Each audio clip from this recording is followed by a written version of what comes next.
learn how to make a poster on Photoshop and pass out a few of these.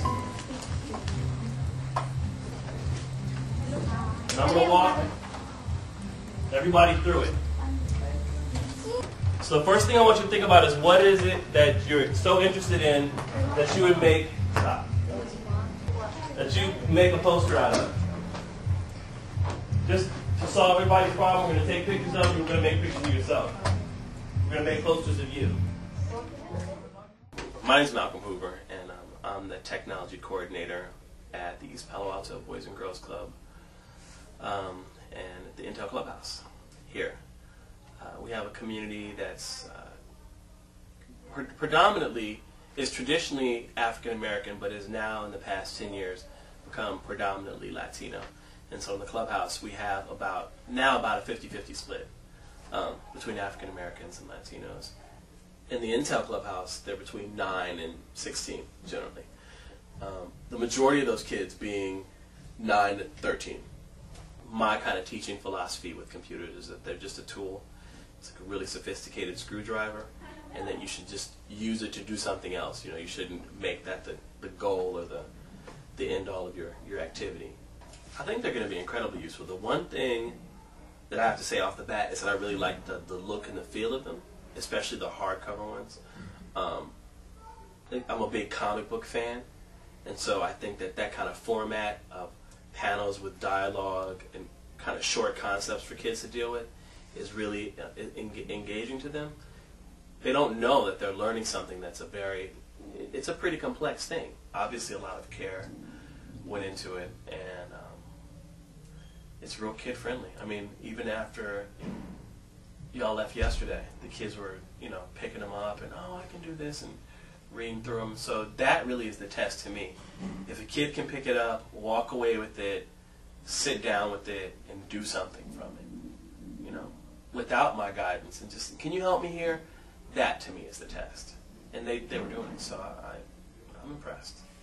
Having material that is reflective of them, of the way that you look and think and the things that they want to do, I think it was really, really like a stroke of genius to have them make the CD cover, because they all want to make music, right? Like everybody wants to be a rapper now. Well, I do workshops because it's important, I think, to have some kind of structure.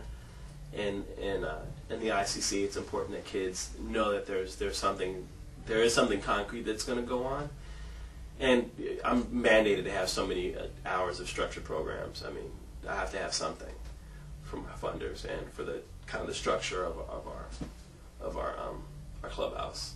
And I just do workshops because they're fun too. Like it gives me a chance to kind of get the kids to work on one thing all at once, and it gives them a chance. It gives me a minimum skill level that I know the kids are going to deal with. Like, I know that I've taught this workshop to 40 different kids over the past month. So I know that 40 kids know how to do this particular task.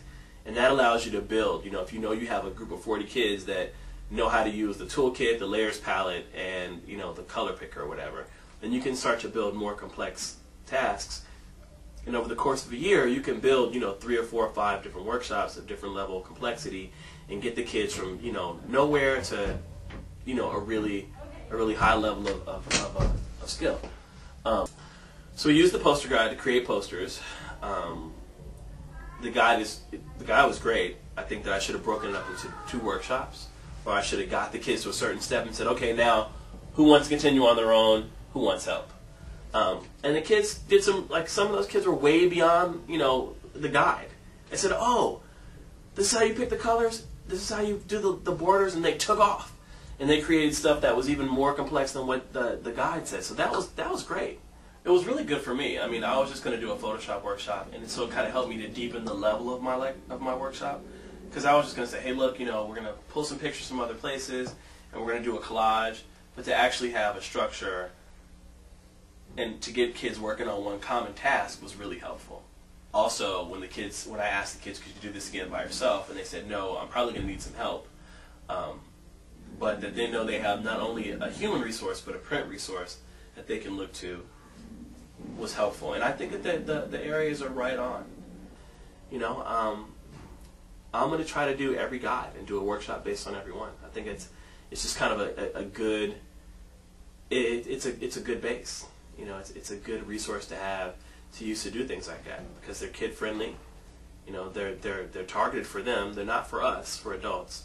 The kids see themselves. You know, they're basic. The kids can come pick them up and go and basically teach themselves. Which I think with technology is when anybody can teach themselves with technology, it's way better than anybody telling you what to do.